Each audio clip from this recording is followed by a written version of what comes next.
Iguodala. Iguodala to Curry, back to Iguodala, up for the layup. Oh, blocked by James. Curry, one-on-one. Irving puts it up. It's good. Kyrie Irving from downtown. The three. Steps back, crossover. Puts up a three. Rebound James. Seconds. It's over. It's over. Cleveland is a city of champions once again. The Cavaliers are NBA champions. Cleveland! This is for you! What is up, Cavs fans? Welcome back to the Block the Shot to Stop, a very special road to nostalgia that we are taking you down starting today.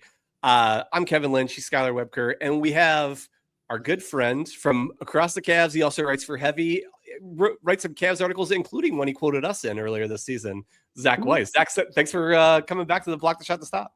Yeah, great to be back, Kevin. Indeed, you nailed half of that prediction with who the Cavs might acquire for a certain bearded fellow. Yep. And now that guy is helping to win ball games in the land. Yeah. So as much as and we'll definitely talk more to you about this season. You are the first guest coming on in a special series where we are looking back at the 2016 NBA Finals. The NBA champion Cleveland Cavaliers. We're doing a 7-part series, 7 episodes, 1 for each game. And just to set it up, this isn't this isn't revisionist history. We're not like saying this just happened and reacting to it. We're looking at it through a 10-year later lens, like what we were thinking at the time, what we're thinking now. And frankly, I came up with this project 2 months ago when the Cavs sucked and I wanted to watch good basketball. So we started doing it. Zach, I'll let you start. We're going to start each episode with letting people kind of talk a little bit about their rewatch of the game, kind of like what some of your impressions were, some of the things you remembered, some of the things maybe you had forgotten over 10 years. So what did you think going back and watching game 1 of the 2016 finals? I don't remember as much as I thought I did. I don't remember that it took the Cavs over 10 minutes to make a sub in the first quarter. That Channing Frye was the first one off the bench certainly surprised me on my rewatch. And I don't remember the Warriors bench having the best game in NBA history in game 1. But also, I don't think I paid enough attention outside of watching Joakim Noah in the 2010s to centers that are used as offensive hubs. Second possession of the game for the Warriors, and Bogut finds Barnes on a cut. It's kind of just reminiscent of how the Warriors played. I watched a spry Draymond Green. What was that like? And the Sean Livingston joke that he never misses is not a joke. He is and we're going to talk, Sean Livingston was just him. I'm so cool that he got to play with the Cavs even for a little while in that 12-13 season during his renaissance. Because he leaves the Cavs and he goes to the Nets where he becomes a starter, and then he finds his role on a champion. So shout out to Sean Livingston for making it in the league long enough, despite all the injuries, to kind of show why he was such a high pick once upon a time. I have a couple of Sean Livingston notes I'm going to go through during this series, but he's maybe the biggest what if in NBA history, because I think without the injuries, he could have been multi-time NBA, all NBA, things like that. But Skylar, you just this like Zach and I did this weekend. You watched game 1. What were some of your reactions coming out of it?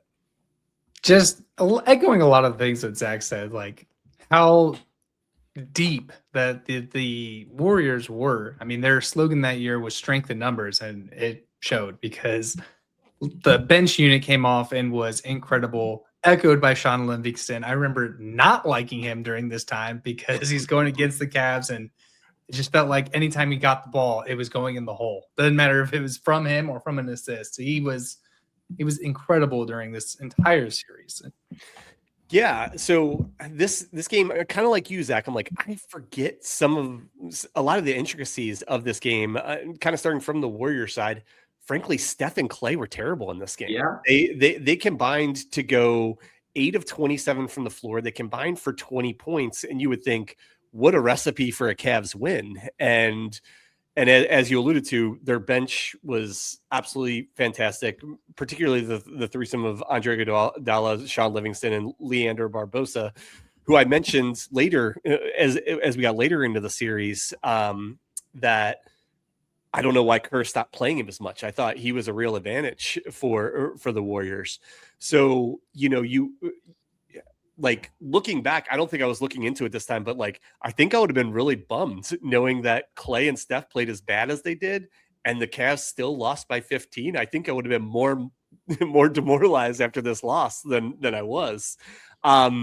Zach, I'll turn it back to you. We're talking about some of the individuals in this game. It could be on the Cavs side, could be on the Warriors side, could be one from each. Like, who are a couple of individuals that maybe like caught your eye and like whether it's from the stat column or just like with your own eyes during this game? So I'm going to be honest and say I've not actually checked the box score. I didn't want to spoil anything before the game. Although the headline on I have League Pass, that's how I rewatched it. The headline was Warriors dominate, although really it was a 1-point game in the third quarter. So they did it when all things came together. They did, and their own version of a Cavalanche. I don't know that they had a word for it back then. Yeah. But for the Warriors, I did catch from the broadcast Sean Livingston at 20 points, easily the player of the game. Yeah. And I know we wanted to talk about the defining play and the defining moment. So I have two, both on the Warriors side. I will also add that LeBron was physically outplayed by Draymond, by Iggy, and by the size of the Warriors. I give them a lot of credit for slowing down the physicality of LeBron. He just could not get downhill at all. Yeah. And they held JR to, I don't even know if I remember JR making a single shot in the game. He made one. He made one. He did it in the first half. One. So my two things, and I have my defining play and my two sequences here. Okay. So, and I also want to add that on the rewatch, they cut out a 6-0 Cavs run in the fourth from when it went from 20 to 14. I don't know why it's not in there, but it was not available. And I didn't check the box. I don't know what happened on those plays. My defining play actually happens in the first quarter, and it kind of just explains the hustle of the Warriors. There's 6:47 to go in the game. There's 10 on the shot clock. Curry has it near half court. Love knocks it loose, dives for the loose ball. Curry gets back up, throws it ahead to Draymond, who lobs to Bogut, who dunks, who put the Warriors up by 5. It kind of just showed for this game, the Warriors were able to make those 50-50 plays a little bit more than the Cavs. And for a sequence that's in the backcourt with a single-digit clock to end up with an alley-oop from big to big kind of just shows why they went 73-9, how they came back, in the previous round and how it all went down. And the sequence, even though Curry and Klay were 8 for 27, with the Cavs cutting it to 11 with 2.5, like, all right, maybe we'll make some miracle run. They'd hit 3 straight threes. LeBron's cut it to 11. Steph and Klay go back-to-back. So even though it's an off day, you get a taste of both Splash Brothers. The Cavs subs would come in after that, game over. So it kind of just showed that even on an off day, they'd been 6 of 25. They both get one, which is how they beat so many teams, that even on off nights, they'll be there when the game matters. No, that makes total sense. Skylar, what about you? Any like individuals that like kind of stood out to you in this game that you want to highlight? Not quite an individual, although T-Top had a great game on his own with what do you live? 10 points, 12 rebounds, which was all you needed T-Top to do was gobble up rebounds and put them on back. Yeah. But I to echo what Zach said, with the rewatch of this, you remember how much of an absolute heat check that death lineup from top to bottom was. Yeah. I mean, it didn't matter who got the ball. They just moved it so much, and every bucket just felt automatic for this Warriors team. Yeah. I was going to kind of point out the trio that we highlighted, basically the 3 guys off the bench, Iguodala, Livingston, and Barbosa. They changed the game. They came in with energy in this game. I know, both teams, game ones are always weird because depending on the series you had before, like what's your fitness level, like what's your, how long have you had a layoff, all those kind of things. And I thought those 3 guys came in and just absolutely changed the game. And I'll kind of do what Zach did. We were talking about like defining play of the game. I actually had more of a defining sequence, and it was that end of the third quarter, beginning of the fourth quarter. The Cavs actually took the lead. It was their last lead of the game, 64-63, with about 3 minutes to go in the in the third quarter.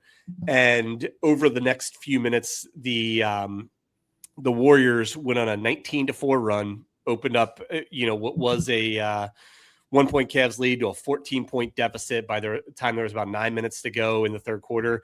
And 7 of the 8 baskets scored in that run were by those 3 guys, the 3 guys off the bench. And they that was the sequence that determined the game. A lot of the game was pretty back and forth up until that, and we'll highlight throughout this series of how it was interesting until you get to Game 7. You didn't have a single point deficit or defining deficit. Like every game was a double-digit win by one team or the other, and I thought it was, maybe a little bit of a bad sign that is the Warriors bench as good as the Warriors starters are?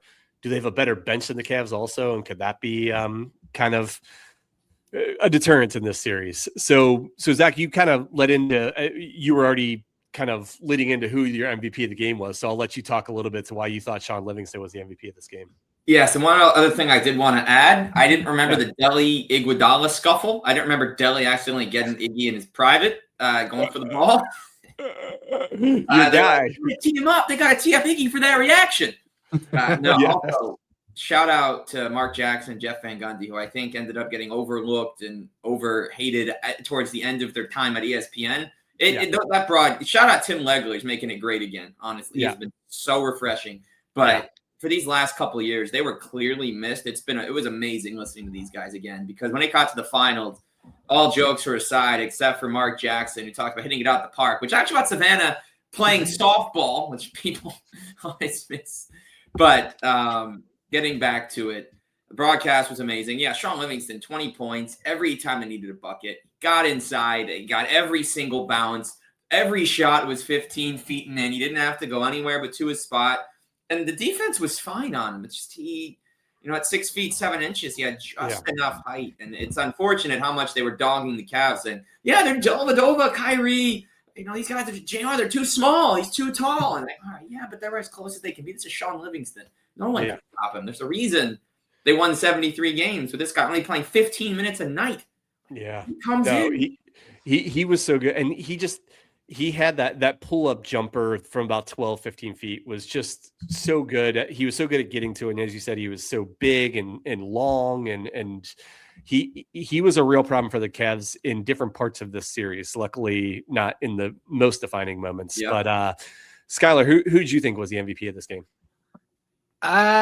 This game would definitely be Sean Livingston, but not to keep echoing what Zach says. So I'll go with Draymond, who was a wrecking crew himself in this entire series.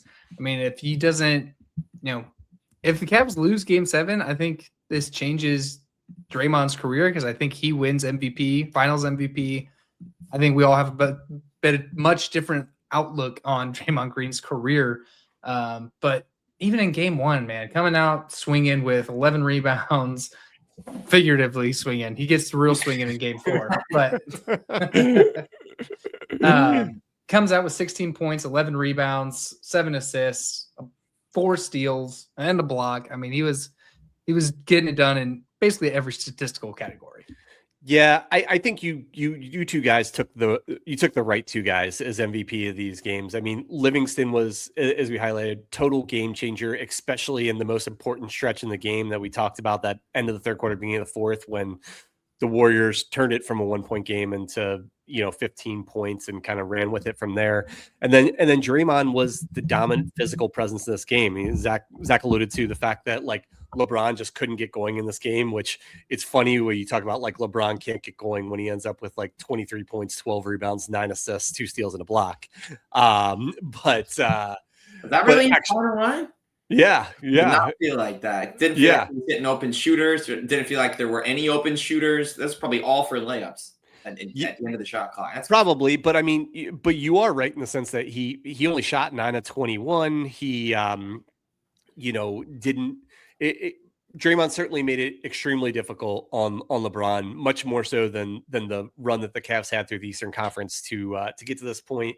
And he chips in by being the second leading scorer on the team, the leading rebounder on the team. And that's one thing that definitely stands out on this rewatch, is just remembering how much Draymond was the absolute heart of this team when the Warriors started getting going. I do think that started to change once they got KD and everything. But And don't get me wrong, I'm going to say some nice things about Draymond throughout this series. I hate Draymond Green. He's one of my least favorite NBA players of all time, especially now that James Harden is a Cav.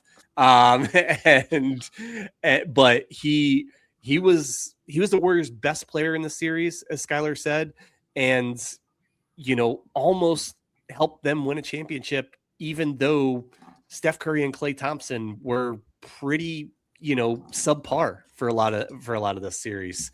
All right, next question, Zach. I'll go back to you. Sure.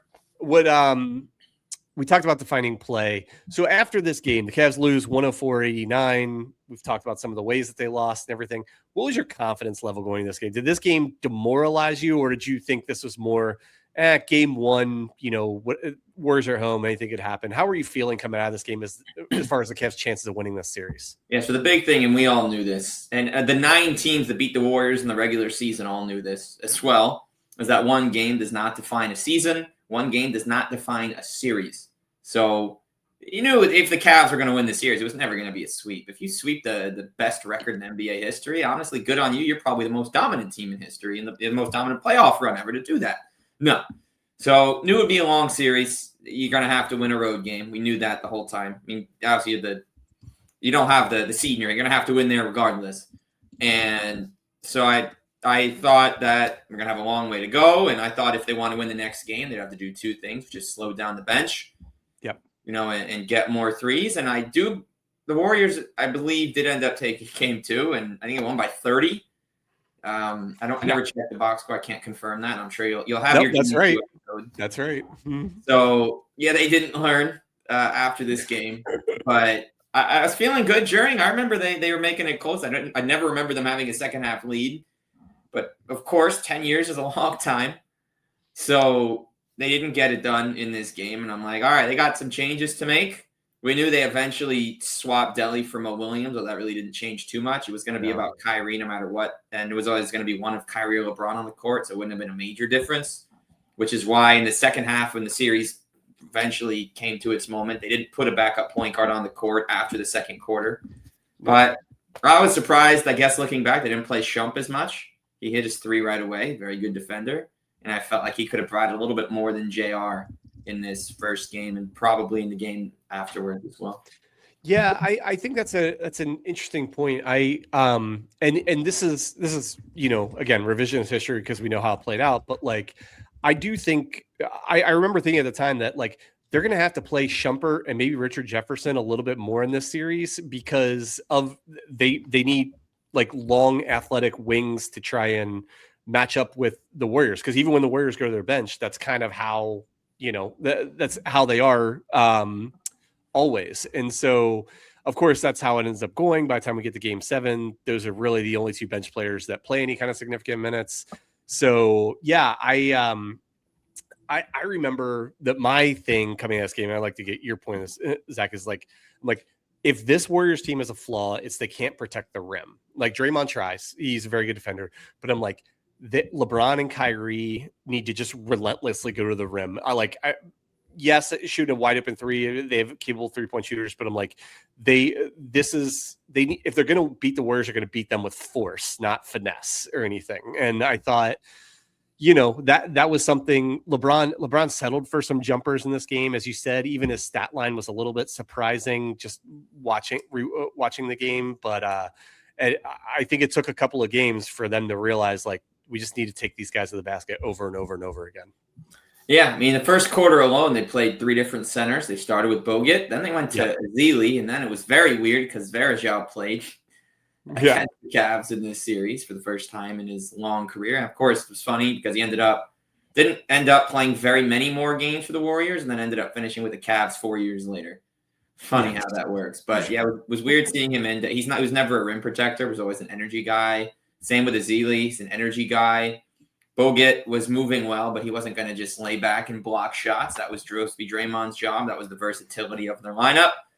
And they definitely didn't have that, but there was plenty they were able to overcome. Again, I didn't look at the stats, but it certainly felt like Draymond was the most valuable Warrior. And after the strong start from Barnes, they didn't even need him in the second half. I don't think he got on the court for the last 17 minutes of the game. It was just Iguodala. And the one other thing I want to go back to for me, which when I thought it changed early on. And yes, the Cavs ended up taking the lead, but you think about the first 6 minutes to after, Warriors scored 5 quick points. They forced turnovers that got out in transition as soon as Iguodala and Ezeli got on the court, and it felt like the early part of the series they would dip into their bench, whereas the Cavs, Jefferson wasn't doing much. Fry didn't get any looks in the early part of the game. Delly had a floater, but not much. They weren't getting looks. Their bench wasn't making an impact, and that felt like the difference in the games that were in Golden State, especially Game 1. For sure. No, I agree, and I think this was. It was this, again, super competitive game for a lot of it. It's just it feels like the Warriors, as you said, put on their version of a Cavalanche and just kind of ran away with it there early in the fourth quarter.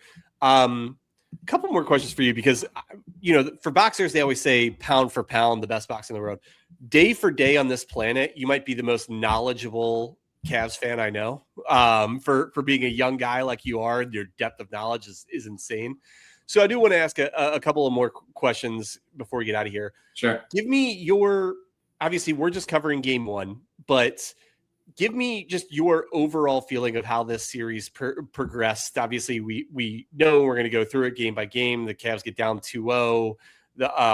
Then really the change point in the series is the Draymond thing happens. And then the building momentum games 5, 6, and 7.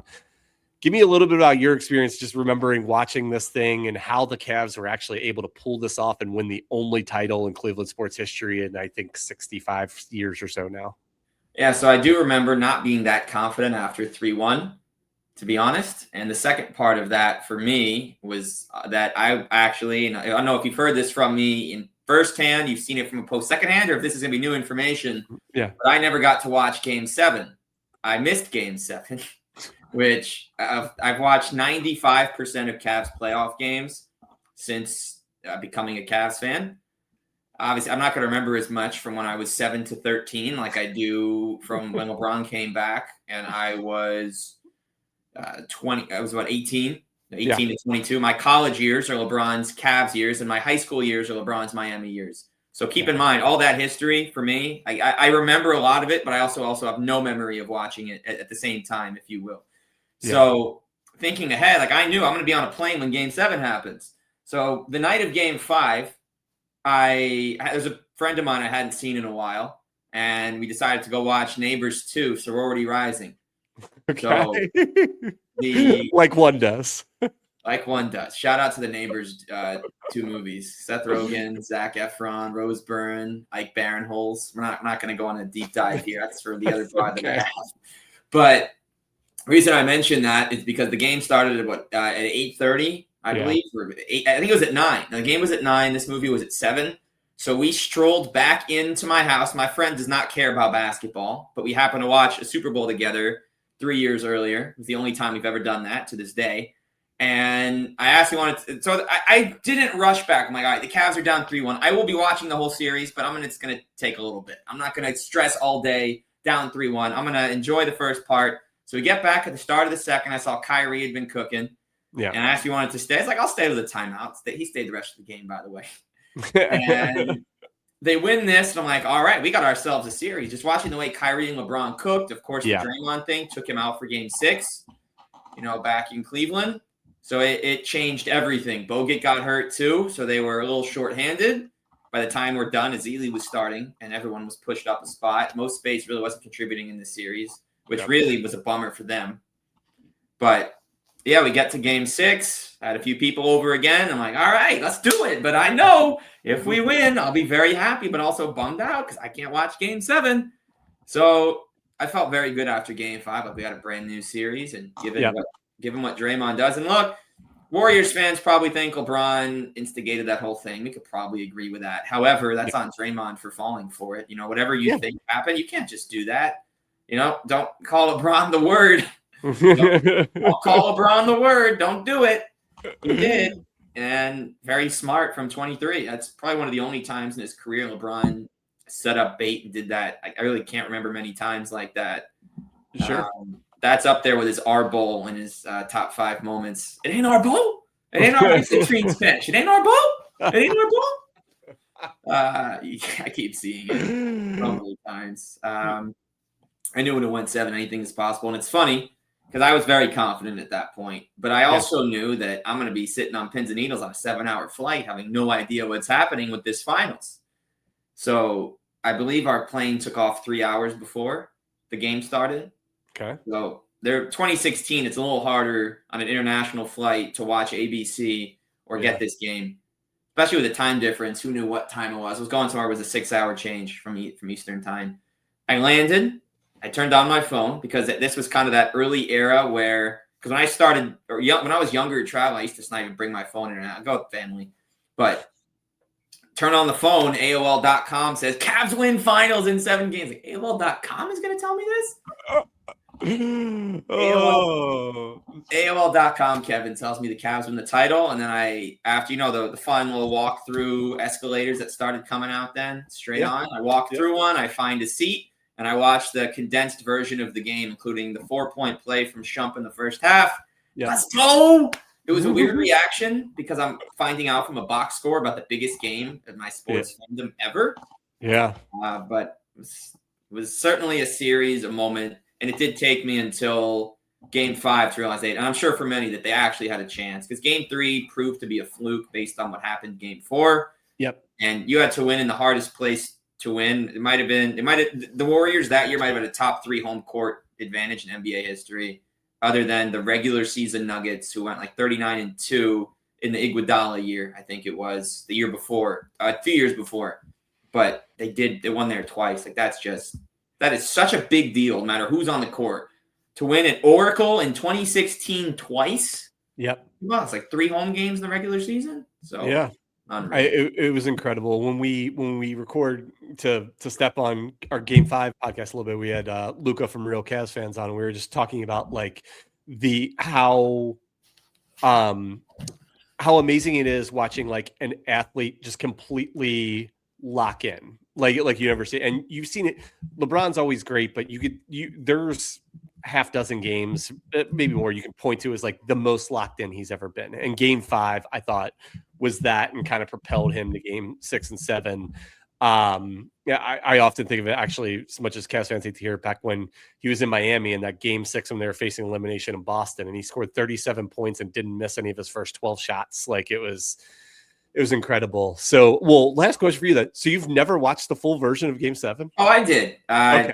All right. I believe it was July. This was before you can. I didn't have League Pass until the last couple of years. Yeah. So the Cavs were on national TV enough, and I'd follow enough games. I can't admit the other way I watched the games. We're live here. Sure. I watched it on a friend's TV. Yeah, I had a friend that had League Pass. I think I've had it for the last 5 years now. But the main thing, I watched it in July. Buddy came over, watched the whole game for the first time. It took me about a month. It was weird, I will say, because I already knew what happened. But the highlights didn't show the whole game. I saw every made field goal, every point, essentially. Yeah. And then the block, the shot, the stop. Here, there you go. We are. I have watched it. It was definitely weird. I personally have done. My schedule has personally been better for most of the second part of this year, but up through December, I maybe only watched 10 games live, and I've watched more than half on rewatches.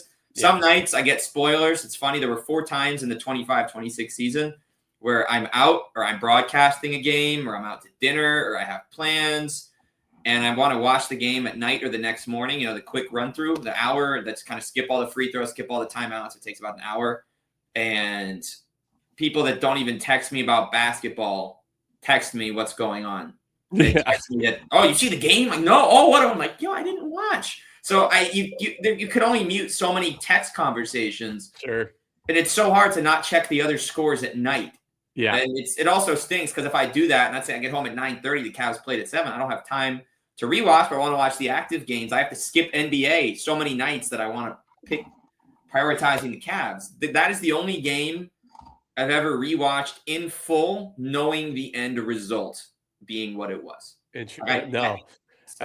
That's interesting. Well, like Skylar and I will share at the end of the series in Game 7, we're going to share our stories about where we were, how we celebrated the Cavs winning the championship. But Zach, thanks again for coming on and kicking this off with us. You're a wealth of Cavs fans knowledge. If anybody's not following Zach on the socials or listening across the Cavs, please do. He, like I said, day for day on this earth, there might not be a more knowledgeable Cavs fan we have out there. So thanks for coming on, Zach. First off, thank you for having me. Always fun talking ball with you guys. And the second part is I spend so much time on it. Everyone has hobbies. Everyone's got this basketball history for me, especially the Cavs. Because in 2020, I'm not going to ramble as we wrap up, but I will say that when this pod was only a year and a half old and I was still getting off the ground during COVID, I did do a 5-part series covering the first 5 decades of Cavs basketball. And it's kind of wild now that in 4 more years, we're going to have another one. So I'll have to do the whole 2020s. But I had multiple guests. Evan Damrell came on. I had Dan Jelinski, Justin Masham, who doesn't cover the Cavs anymore, is now a professional scout at the college game. A ton of people came on. We had some great Cavs conversations. And I looked back at all the decades. And that for me was my first genuine history learning. And I've just wanted to learn everything. Every Cavs birthday, all these games played. It's not just for fun. Some of these posts might only get 2 likes, 100 views, even if it takes me an hour to find it. But I will say, and I've been happy over the last week because people are really interacting with the history stuff. I'm not doing it to remind you of these trades or these awful moments or the pike. I remember it on this day.